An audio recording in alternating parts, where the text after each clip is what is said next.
in economics from George Mason University, which he received in 1997.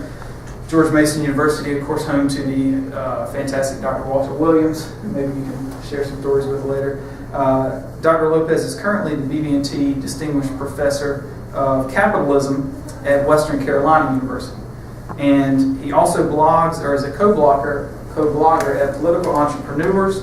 So be sure to check that blog out. I've linked to it on the latest invite.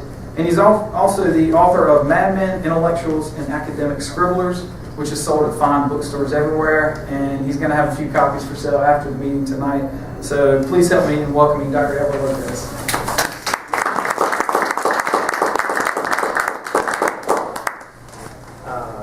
I have to tell you that it's great to be here in a room with people who are followers of and carriers of the legacy of Frederick Bastiat, one of the most successful and influential economic writers that we have in the history of ideas.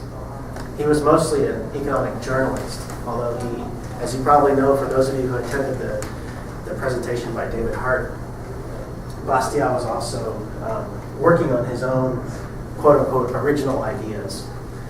And I only say quote-unquote because a lot of the writing that Bastiat did, which enabled ordinary people to grasp difficult economic relationships, difficult consequences and origins of public policies.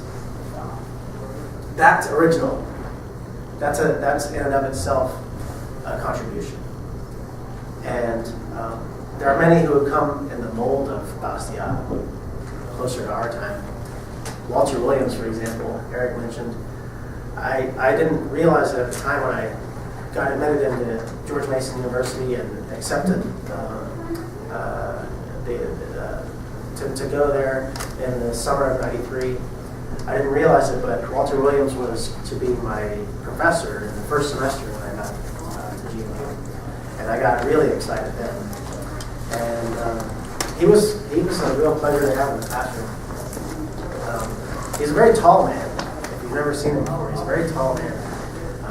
He would sometimes come and stand right over me in class, literally lecture down to me.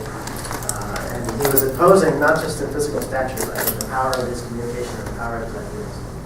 And he made a big impact on my interest in doing that, not just in reading the works of people like Bastiat, but in trying to do that myself, communicate abstract and usually difficult to grasp ideas to mass audiences in ways that they can relate to.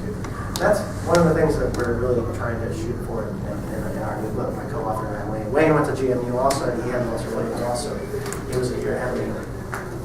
I'm getting a little bit ahead of myself. I think other examples of this type of Bastiat types of contributors in our time would be people like Malcolm Gladwell, who write books like Outliers and Tipping Point.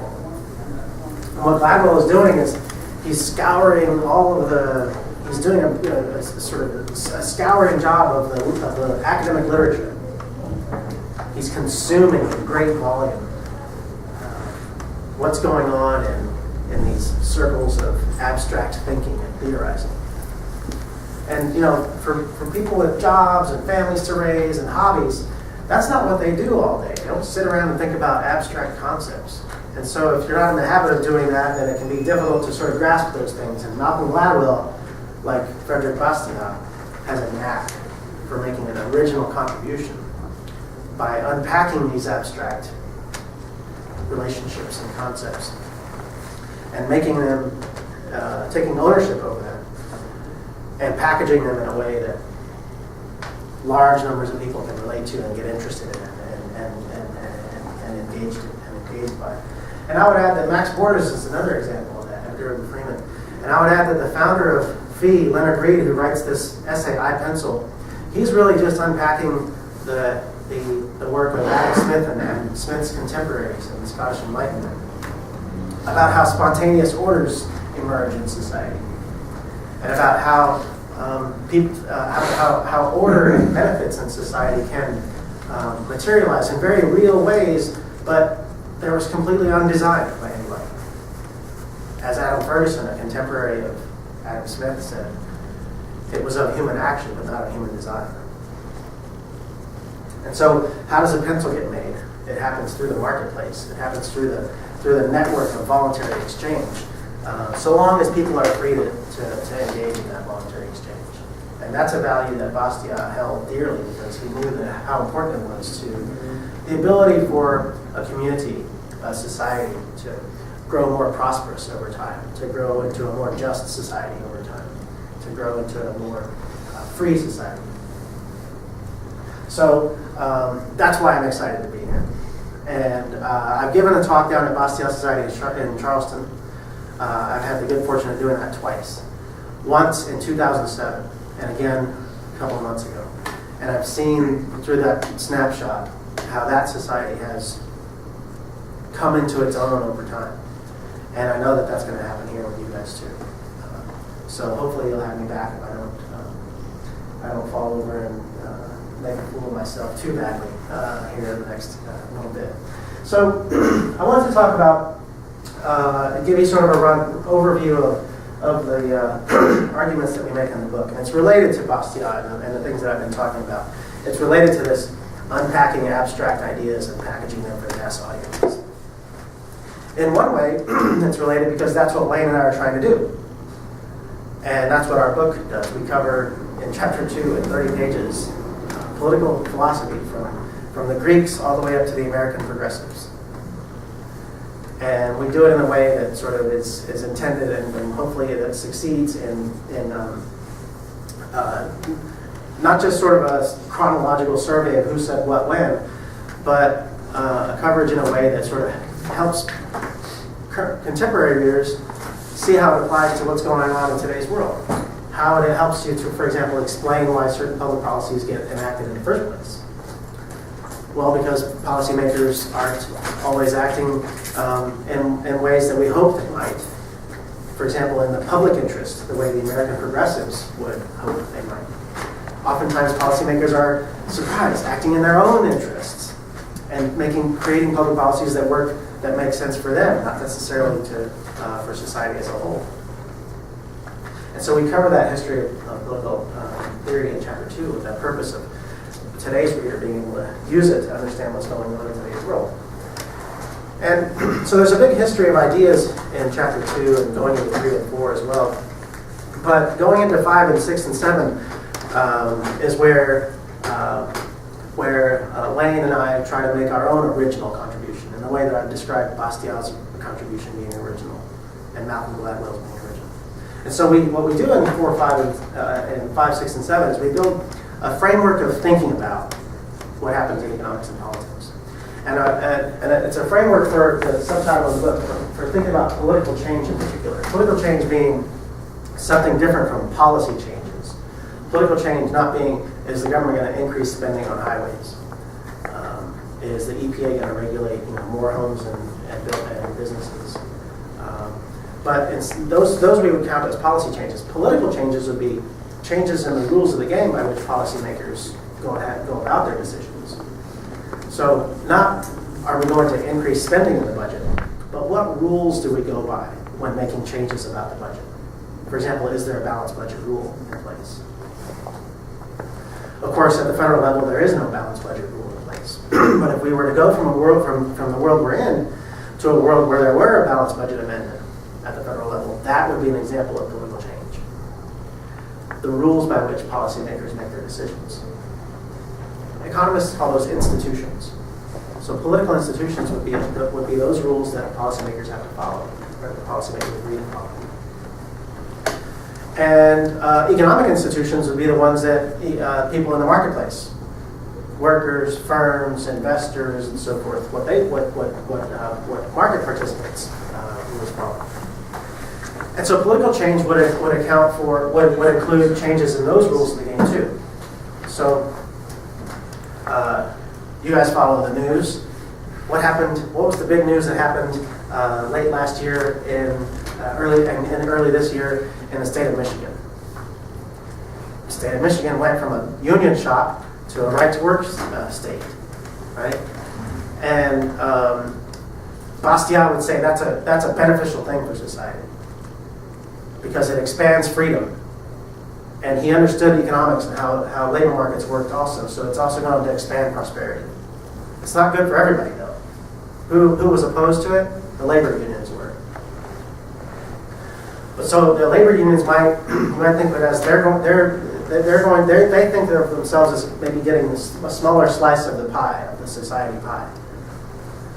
But we have to think about it in the way that Bastiat did and say, well, the society pie as a whole is going to get bigger because of this move. And so in that sense, it's a beneficial move. And so we should cheer it. And that's an instance of political change in the way that we're defining the term. And so having defined that term, the main question that we ask in the book is, what drives those instances of political change? What circumstances come about to make Michigan and Indiana move from closed shops to right-to-work states?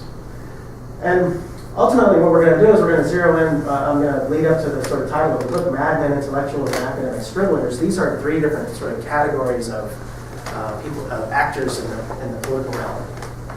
We call them political entrepreneurs. And it includes people like Bastiat. It includes people like Adam Smith. It includes people like me. I consider myself an academic scribbler. I work at a university and I get paid to publish abstract research papers. But I also think of myself as somebody who is doing this more Bastiat role of unpacking abstract things and packaging them for mass audiences. So that's going to fall into this category of intellectuals, as we'll see. So I'll just pause for a second and give you a little commercial. I started a fund at my university, and that fund is used for student scholarships. In particular, if students want to go to like an IHS seminar in California, or they want to go to a convention of free market economists in Vegas or something like that. They get support to go to the conference, but they don't get support for the travel expenses to go to the conference. And so my fund is intended to support their travel expenses. Or if one of my students wants to apply for grad school and they want to apply to, they want to hedge their bets, so they want to apply to several grad schools, my fund can be used to pay for their application fees and so forth. And I have some books for sale, and they're out on the table outside the glass Palladian windows that are there. And any proceeds from the books that are sold, any proceeds that I sell, that goes into this fund for my students. Now the book retails for $30, which if you work at an academic publisher like Stanford University Press, that's nothing. But if you're in the real world, that's kind of a lot for a book. And so the pricing that I could offer is $20, and then $10 if you're a student. And that goes to my students' scholarship fund. Okay. So, I'll be happy to sign the copy if you grab a copy. So, getting back to the overview of the book, though, the main question we're asking in the book is what drives these instances of political change? And the main answer that we give is that it's going to be this battle between ideas on the one hand and interests on the other. Interests. What interests? People who are currently benefiting by a particular status quo. And they'll defend that status quo. They'll defend it against arguments for changing. And they'll defend it against attempts to change. Just like the labor unions did in Michigan. Right? And just like any status quo, whatever place in time, North Carolina in 2013, United States in 1890, any place in time, there's going to be interests who benefit from the current rules of the game, and they'll defend those rules. But then there's also going to be, on the other side, people who are promoting a different idea, a different way of doing things. And so when does political change happen? It happens when the ideas part of this battle overcomes the interests part of this battle, and we move from something besides the status quo. That's the basic idea. And John Maynard Keynes has the same idea in mind. If you're not familiar with John Maynard Keynes, he's the reason why the federal government enacted a stimulus package in 2009. Right? And this book right here is where he formulates the ideas about the economy and about how governments should respond to the economy that supported this instance of stimulus spending. And in this book, he's developing these ideas, and then at the very, very end of the book, on the last page, he starts to reflect, and he says, I wonder if this is going to go anywhere. And he says, yes, it is, because ideas win eventually. He says, I'm sure that the power of vested interests are vastly exaggerated. Sooner or later, it is ideas, not vested interests, which are dangerous for good or evil. He was certainly right about his own book. And that's one view. We have another view from John Stuart Mill from the 19th century. And Mill says ideas, they don't matter on their own. It's not just a matter of time, like people might suggest. Ideas need the right circumstances to become effective at overcoming the status quo. He calls them outward circumstances. And when the right idea meets the right circumstances, the effect is quick. It's seldom slow in manifesting itself. And so one way you can think about it is our framework that I'm going to show you is about how do these outward circumstances come about? How do ideas circulate in society, both at the abstract and the concrete levels, in ways that create these outward circumstances so that the vested interests in the status quo can be overcome? That's what we're doing in the book. So here's some examples. Many of us are, of a vintage to remember how the airlines used to work. They used to, the Civil Aeronautics Board from Washington, D.C. used to set the rates that airlines could charge passengers from point A to point B in the country, unless it was intrastate. And that was ended in starting in 1978. And that was ended and that was a beneficial thing. Just like Bastiat would say that moving to a right-to-work state is a beneficial thing. That expanded investment opportunities in airlines. That brought more competition to airlines. And one of the things that we've seen is that the inflation-adjusted prices of air travel have been declining. So that more people are able to travel from point A to point B by air. Lots of other examples here. Fundamental tax reform in the 80s. Licensing of radio frequency spectrum in the 90s. Welfare reform in the 90s. And of course, I mentioned right to work. And most recently, there was also the backlash to the Kelo versus City of New London case, where lots of states reformed their eminent domain laws because the Supreme Court says the law of the land is that any government can come take any person's private property to put a hotel on there or a shopping mall on there, so long as that government concludes through an open democratic process that it's in the public interest to take that property. The Supreme Court said that's the law of the land, and lots of voters that didn't sit very well with them, and they went banging on their state legislature's doors and says, do something about that. We don't want that kind of thing going on in our state. And lots of states changed their laws to prevent that from happening. Are you saying that eminent domain is good, or restrictions to eminent domain? I'm saying that these restrictions were beneficial. Yeah. Because once you empower a development authority with eminent domain, the idea is to make sure that holdouts, are property owners who are sort of, okay, I know you're going to build a development here, so, and I know my house is only worth $150,000, but my selling price is $10 million, right? Well, the developer's not going to play that game, and they're going to go away, and the development might not occur because of that. From the economic point of view, the argument for eminent domain is get rid of this holdout problem, so that resources can flow in, so that the development can occur, and jobs will get created from that, not just the construction jobs of the development, but the ongoing jobs in that business, office building, or retail mall, or whatever it is. So, and then also the local governments can grow their tax bases, and there's more economic vitality going on in general. That's the idea. But once you empower eminent domain, once you empower a political organization with the ability to use eminent domain on holdouts, it makes sense for them. They're very tempted, and they're very motivated, and they're very incentivized, if you will, to use it for other purposes as well. And those other purposes are the socially destructive ones.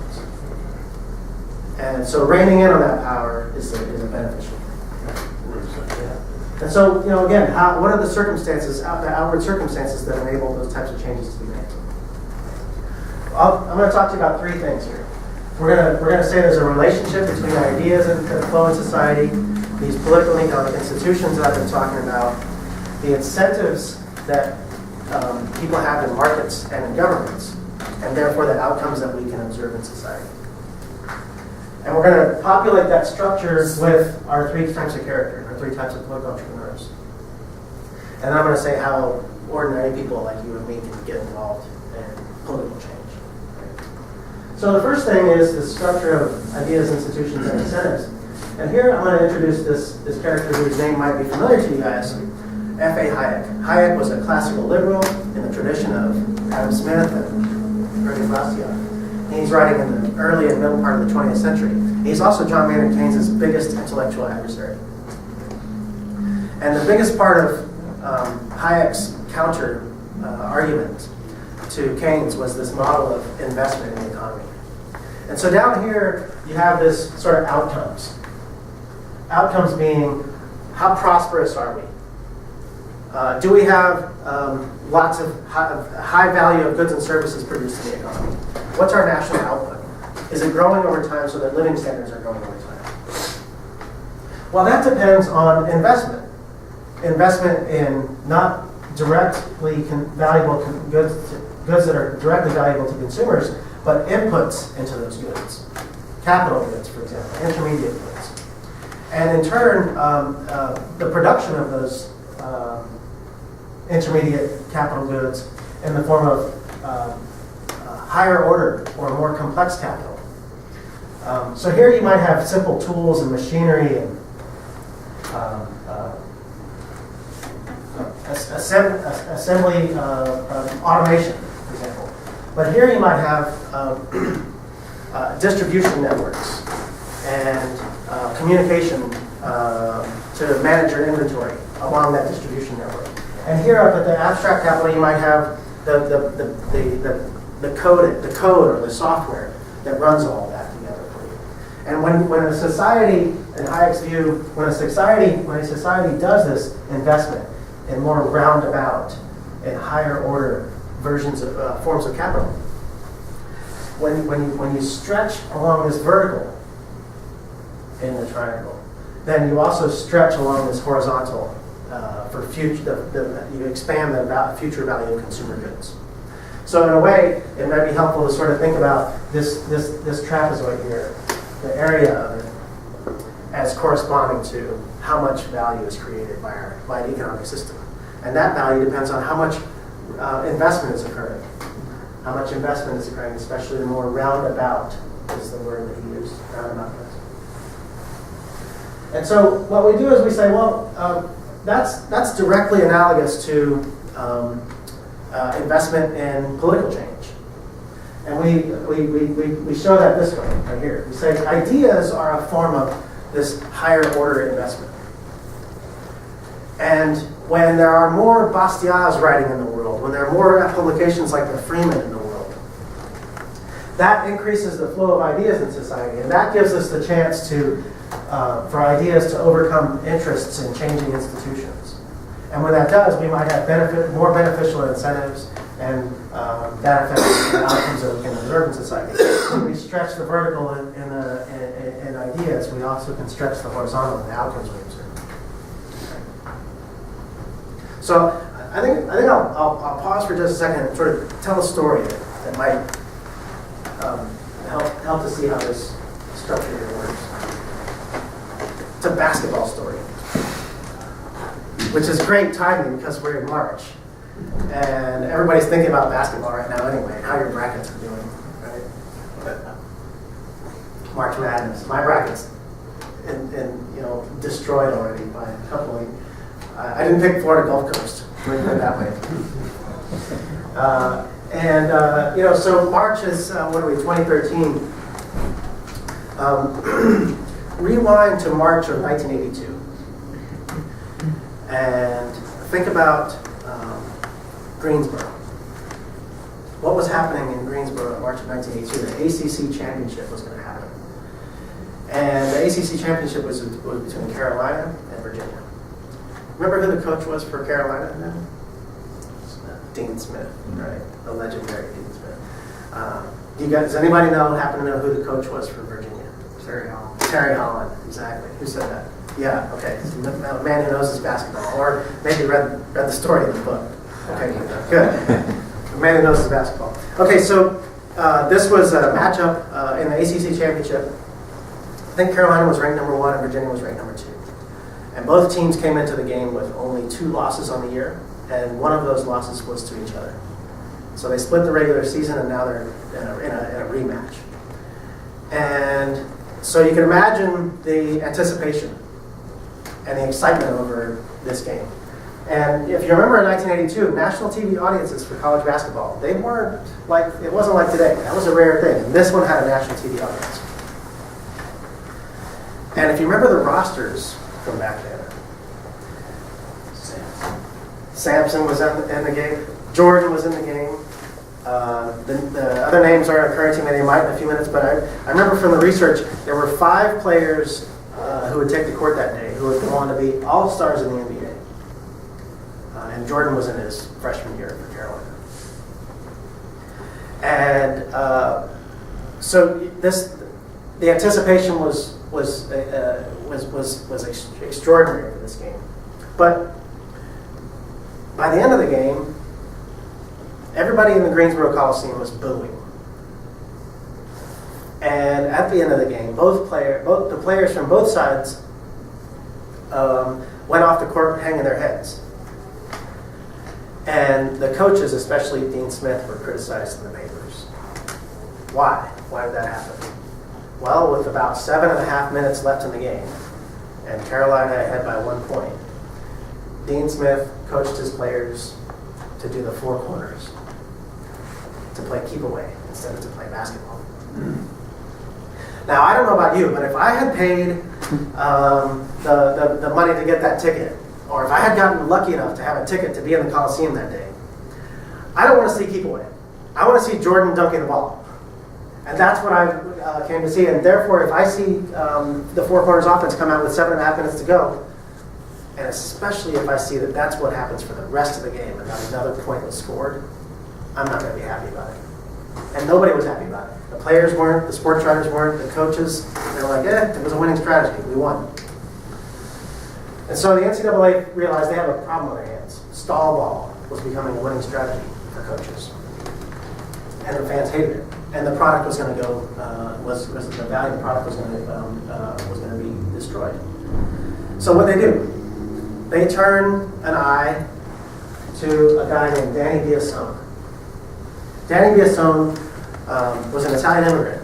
He settled in Syracuse, New York in the 1940s. Opened a bowling alley. Bowling was pretty popular, I guess, because he amassed a fortune from his bowling alley. And he bought himself a basketball team.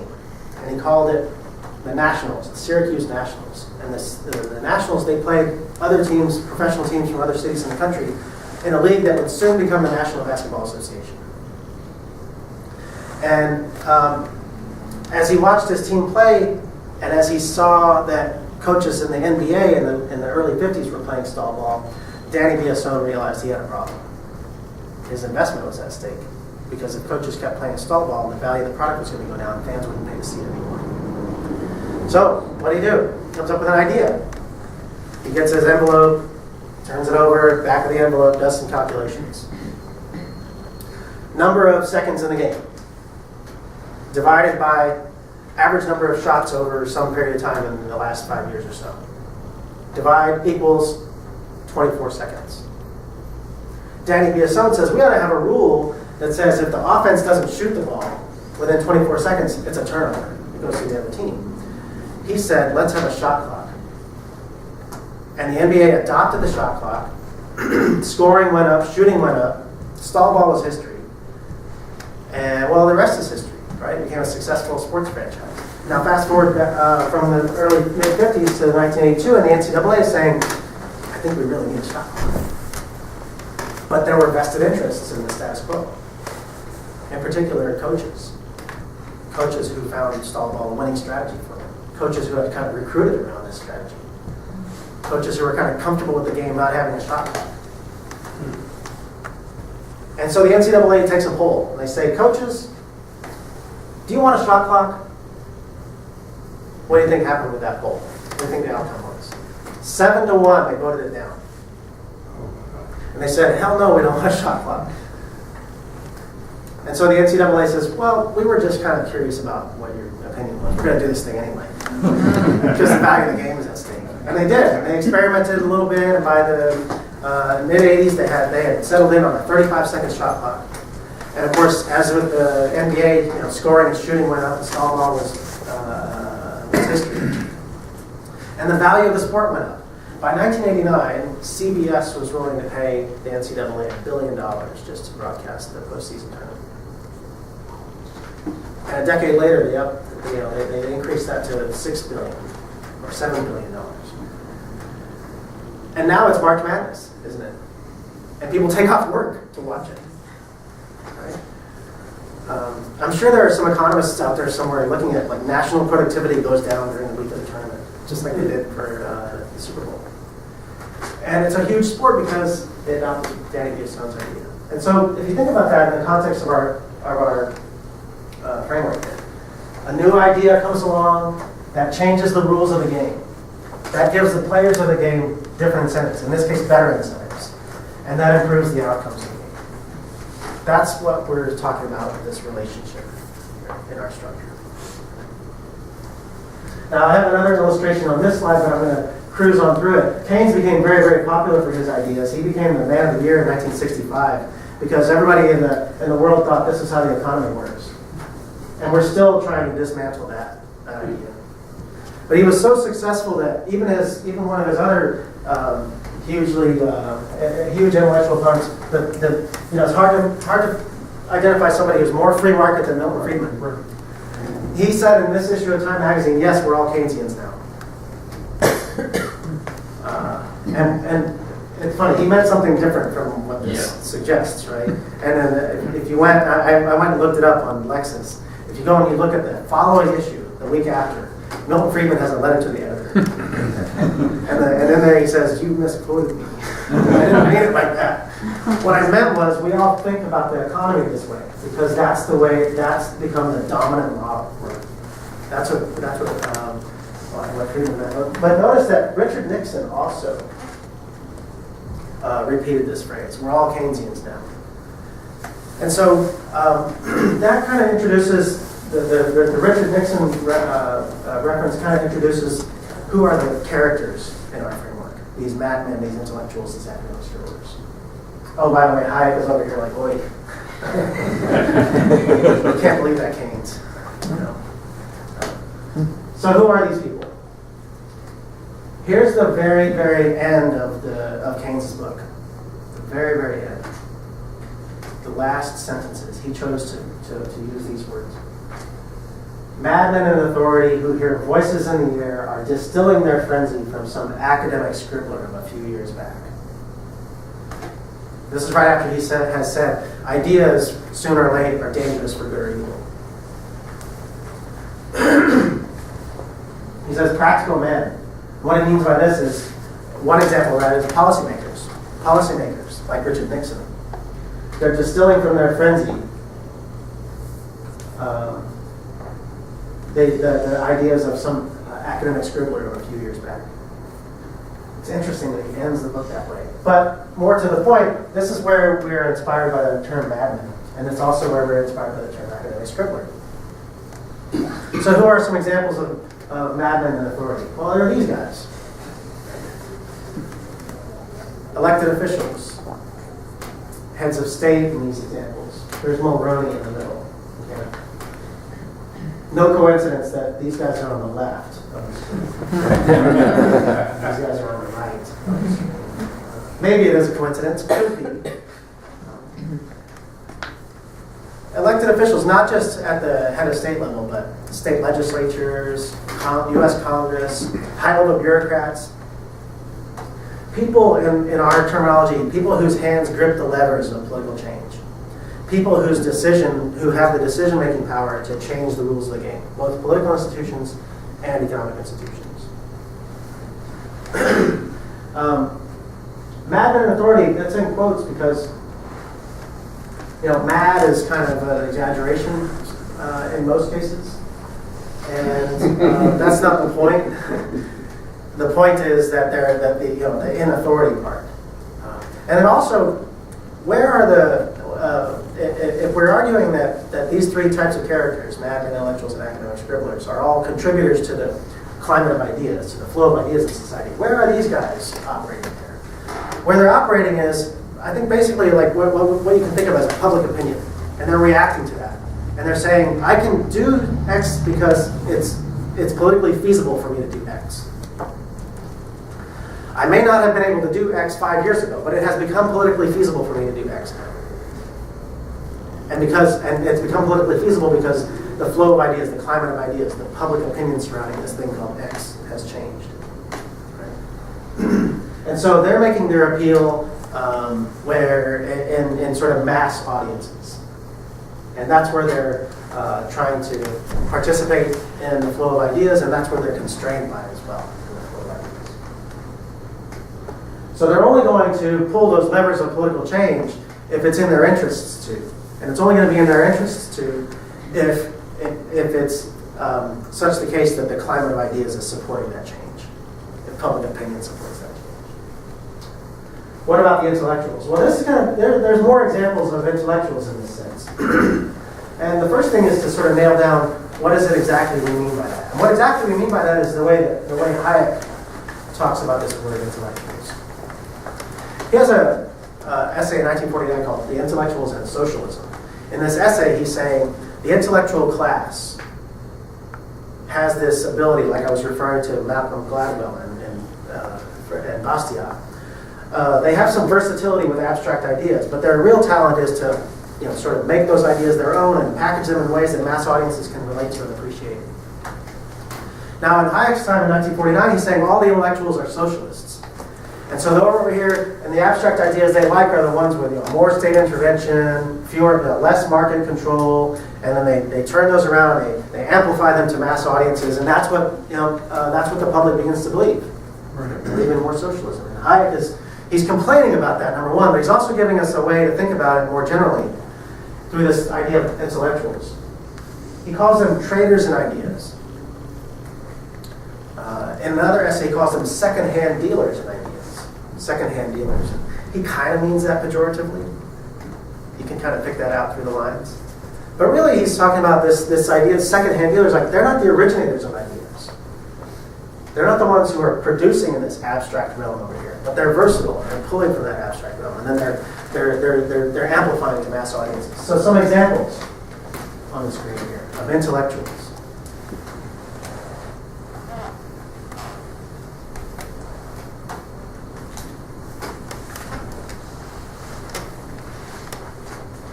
Some of you may think, I never thought I'd go to a talk where Jon Stewart was called an intellectual.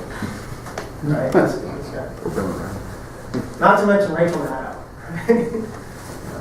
But these guys fit the term as Hayek means it, and as we mean it in the book. They're appealing to mass audiences, and they're influencing the views of those mass audiences on how the world works, and in particular, on the proper role of government in the world. George Will, sort of classic case of a guy who can read technical work and history and political science and economics and other places. Versatile with that, but he also writes 2.5 columns a week for newspapers. And in those newspaper columns, he can't use jargon, he can't use technical ideas, he uses plain language. And so in that sense, he's this sort of trader in ideas. Think tanks proper, that take academic research and they simplify it and turn it into policy studies, policy implications. Sometimes even more simple than that, like talking points for legislative staff. Think tanks satisfy this mold as well. How about this guy? Does anybody recognize who that is?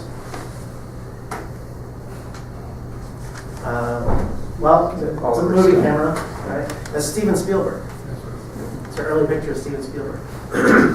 And you might think, Steven Spielberg as an intellectual? Well, again, think about how we're meaning the term.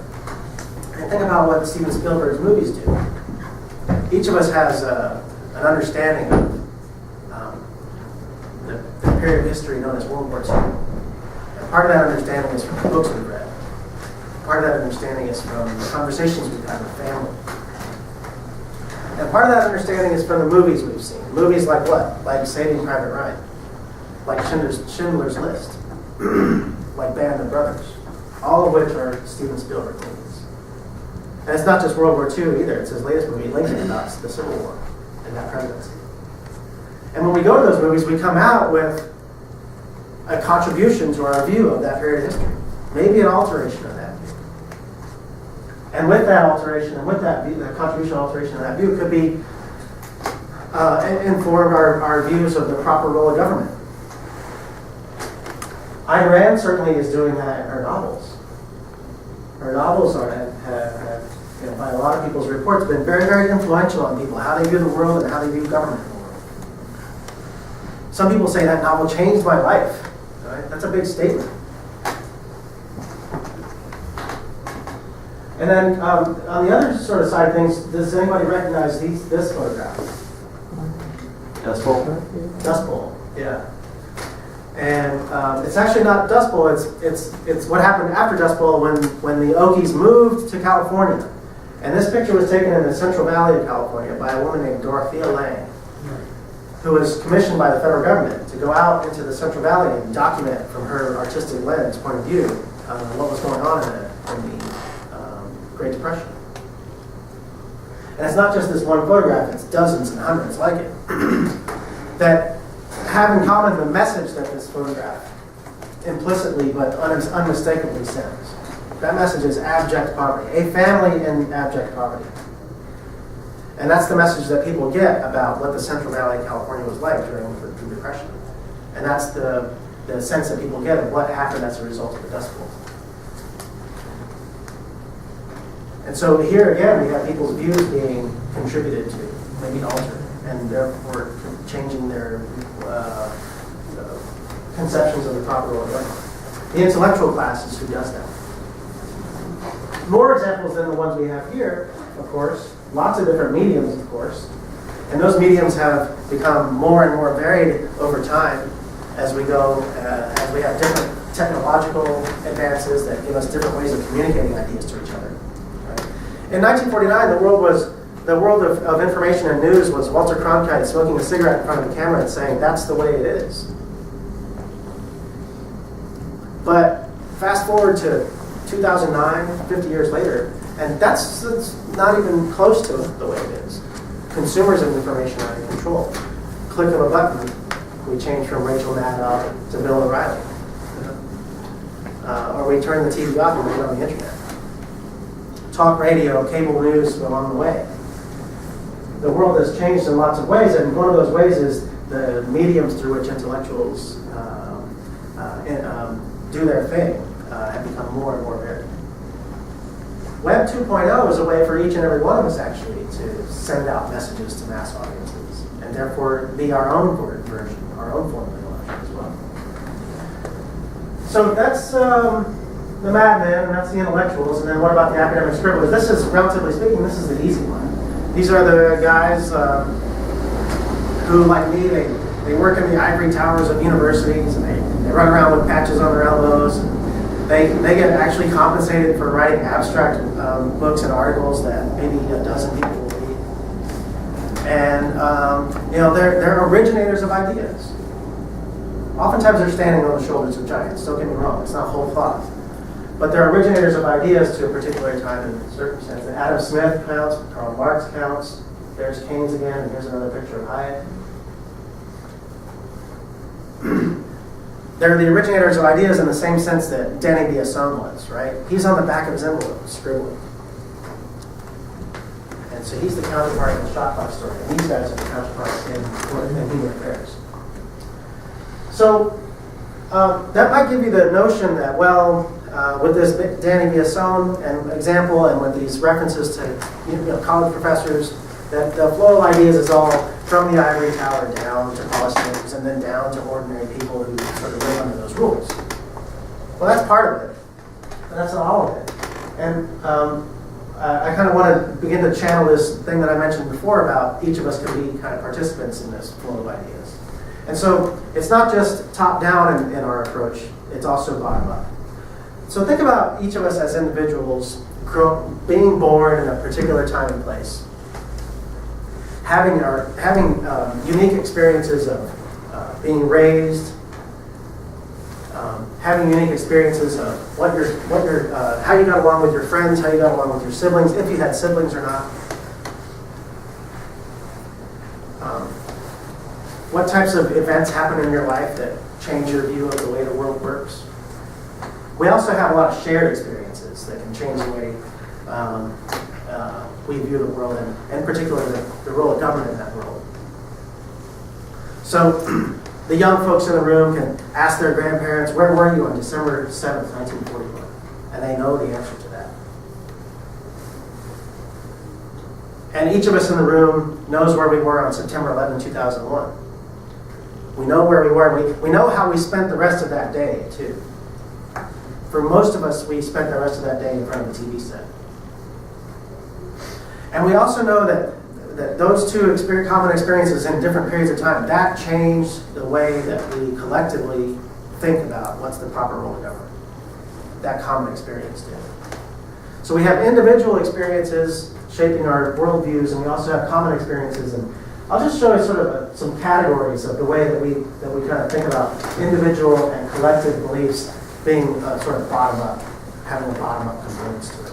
So I mentioned, where you're born and when, but also what are the conditions that if you were born in the Great Depression compared to if you were born in the 1990s. That's going to matter. The experience that you had is going to matter. We talk about Generation X and Gen Y, and Gen Y doesn't want to work.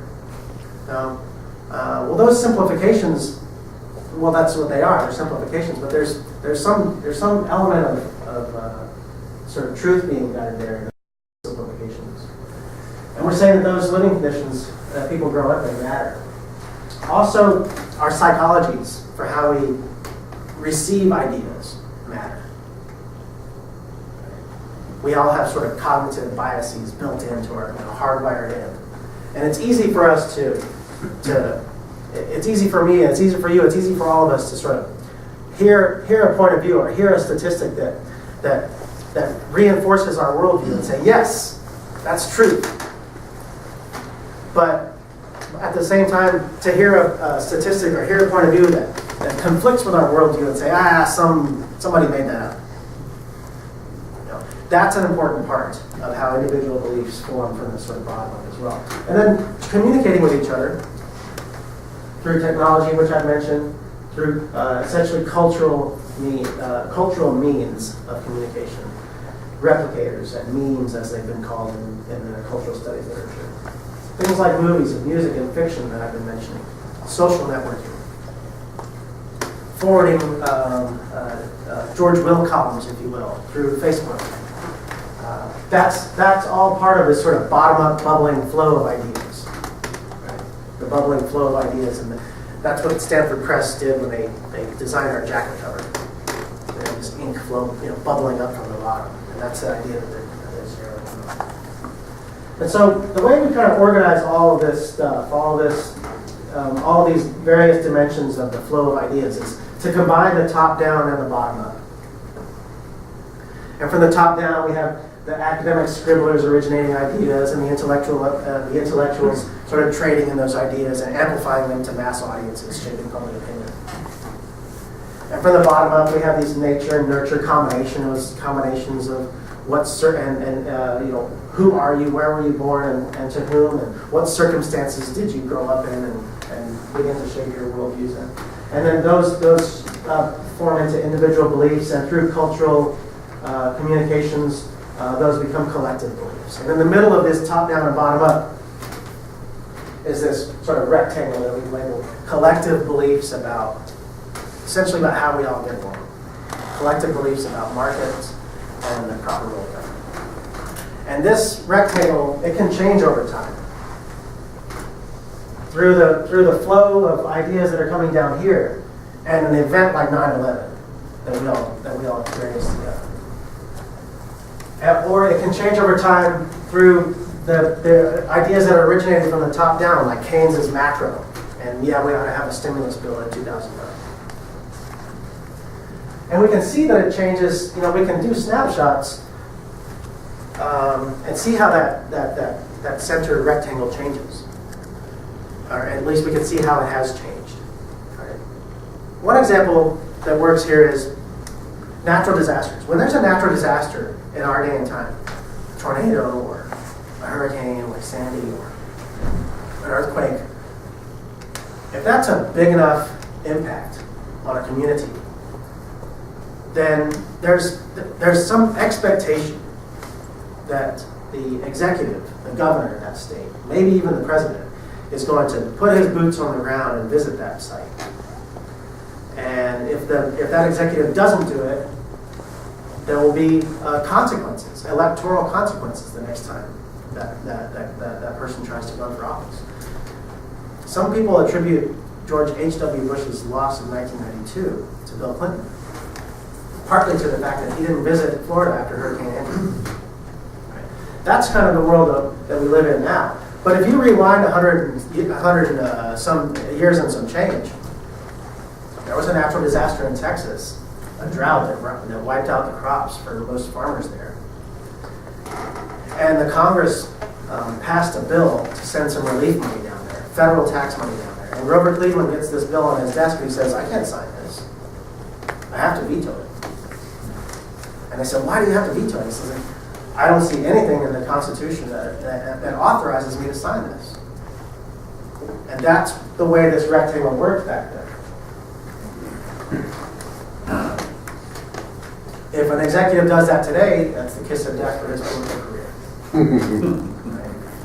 And so what happens when this rectangle in the middle changes is that's when ideas become influential in this structure of ideas, institutions, and incentives. That's when ideas become able to overcome the status quo and change institutions, which then changes incentives and therefore changes outcomes. So what's the punchline? The punchline is when there's a loose spot in the status quo, these madmen, these intellectuals, these academic scribblers, they can capitalize on that, and they can make it in the interests of the madmen and authority to effectuate change, to bring about a change. That's kind of the descriptive takeaway to the talk. That's kind of what our framework sort of tells us about when and where political change happens. What is it when we drill down into that phrase that John Stuart Mill used, outward circumstances? What is it that we get out of it? What do we come out with? This is the sort of punchline that we come out with. But we also can sort of make that less descriptive and more prescriptive by saying things like, where do we fit in? Where do you fit in as a college student, for those of you in the room, for students? Where do you fit in as a parent into this framework of political change, of improving institutions for what Frederick Bastiat would call beneficent outcomes? Where do our preachers fit in? And so on and so on. The artist, that person who views the world through their camera lens, or on their palette, on their canvas, or in their dance, or in whatever their performance medium is. How do they fit into this flow of ideas in society? The billionaire philanthropist. Right? What does he do? If you're a billionaire libertarian, do you put more money into movies like Braveheart? Or do you put more money into Ed Lopez's students so that they can go on into careers and ideas? Well, I have a point of view on that, of course. But I also think it depends on which opportunities are ripe. Ripe for being worked on at the abstract level compared to ripe for being worked on at the more concrete level. And that's kind of a message for all of us that comes out of our framework. The prescriptive message that comes out of our framework for all of us is that we can all engage in the flow of ideas in society, and therefore we can all be political entrepreneurs in the sense that we're looking for loose spots in that structure to identify opportunities for beneficial beneficial changes in the rules of the game. So we can think about a triangle of where to specialize as participants in the flow of ideas as well. And up here is where I am. I'm an academic scribbler, right? And some of my students are like, yeah, I get it. Professor Lopez, I'm really engaged, and I think that economics has a lot to offer to improving the world. But it's just not for me to go to grad school and sit at my desk for 6 years with my head in books and then go and be a professor. And they're like, no offense, right? That's just not for me. And I said, that's okay. You don't have to go be an abstract academic scribbler originating ideas. You can participate at the think tank level and intellectuals, and there's lots of different mediums for that, of course, right? You can even do things like, go take your camera. Go out there and do journalism. I've said that to some of my students, and they've taken it. You can be an implementer. This is the area where people say, this is one area where they say, I'm a doer. I'm not a thinker, I'm a doer. But even as a doer, whatever it is you do, if you have a business and you make profits, you can think of yourself as contributing to the flow of ideas in society, because you're going to be hiring people, and you're going to be providing a means of living for those people and their families. You're going, if your business is successful and you do have profits, you're going to be contributing to the sound use of resources in society, not the waste and the abuse of resources like regulators who overuse eminent domain. They're destroying resources. If you have a business and you're earning profits, you're creating resources. You're using resources valuably. And you're participating in the flow of ideas in society because of that. Because people who work for you and go home and they can provide for themselves and their family, and they know that they're having a meaningful, productive life about it, that's how they know that profit is a good thing and not a bad thing, like a lot of people in society say. So whatever it is you do, one of the sort of takeaway prescriptive messages, you can think about that as contributing to the flow of ideas in society, hopefully towards beneficial change when the opportunity strikes. And so Hayek is sort of inspirational here in the context of what we're saying. He says we must make the building of a free society, and I would add not just a free society, but a prosperous one and a just one. We can make a building of a free, prosperous, and just society once more an intellectual adventure. We can get together on a Wednesday night and talk about ideas with a college professor. And we can take pride in doing that. And we can make it a deed of courage. And we'll have a glass of wine afterwards. Understand political change. That's one thing. Be an agent of beneficial change. That's another thing. I hope both of those are takeaways for you tonight. And I thank you once again for having me. I'm happy to take some questions. Yes? If I may, most of your comments seem to have been from a historical perspective. Bring it forward to today. We're sitting in a state that has just turned Republican for the first time in 100 plus years. We see that change going through the political process. What would you say these ideas apply today? Cover of your book, Political Change, including, not specifically, but including the tax modifications for North Carolina. Okay. So you're right about the content being mostly historical. And that's partly because we have to take Keynes as being partly correct. And that is, ideas take a long time to have consequences. Or as Mill being correct, ideas have to sort of wait around for the right circumstances to strike and then quickly manifest themselves. So I would say what's going on I would repeat what Hayek said to his contemporaries when he founded the Palarin Society in 1948. Now Hayek's message was don't get involved in politics, and that's not what I'm repeating, but his reason is what I would repeat. His reason is that politics is predetermined. So what's happening here, there are very important strategic moves to be made in order for the beneficial changes to come about. But the setting for those changes and the setting that make those moves potentially beneficial and the need to be strategic about those, that's been predetermined by history. Now, in Michigan, it was key that the Republicans took control of the State House in order to move from your closed shop to your right to work state. Right? And so a version of this talk, you can think of it as being titled, Why We Need the Madmen in Authority.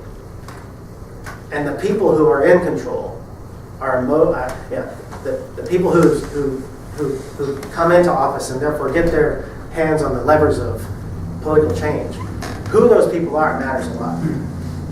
Right? So in one sense, I'm saying it's predetermined, but on the other, in another sense, I'm saying it's really important who those folks are and what their worldviews are. So elections matter. And I'm not familiar enough with North Carolina tax policy to address exactly what's going on there in a more concrete way. I'm happy to have moved to North Carolina from California. I didn't even look in the rearview mirror. Okay? But I'm also getting my feet wet in what's going on in the state. And one of the projects that I have going on at Western is to gather up many of the economists and political scientists across the state and have them do some studies that we staple together to improve conditions, improve policies in North Carolina. Right? But I'm still learning. Real quick, where in California? San Jose. Yeah, the Silicon Valley.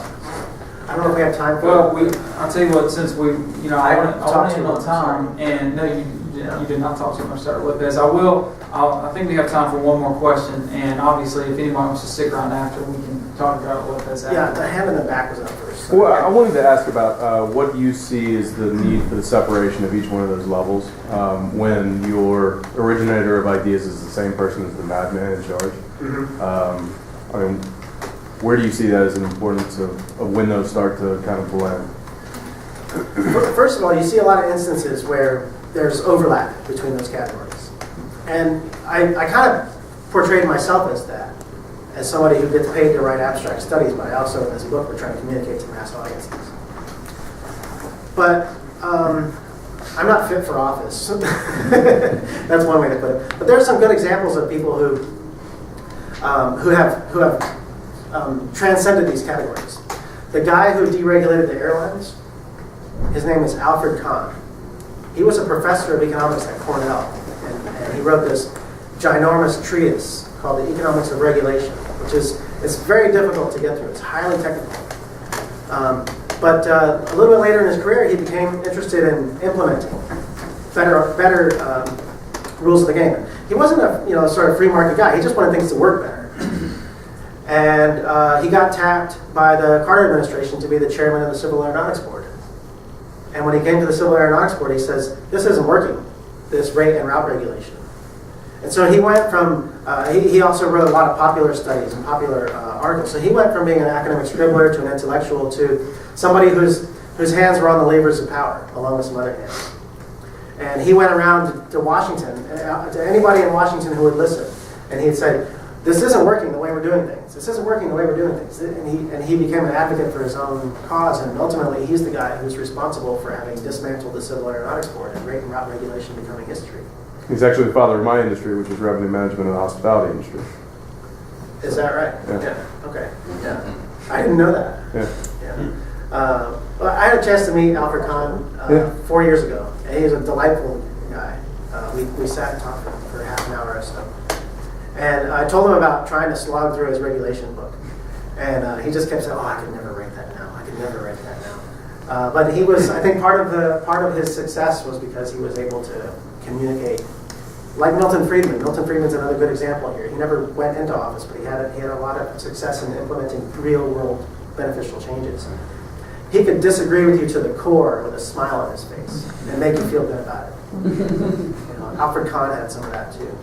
And I think it's a good point, because just like I'm saying, you can specialize in different in one part of this, you can also sort of find yourself overlapping and transcending those categories as well. Yeah. Thanks for the question. Yeah. Thank you, Dr. Lopez.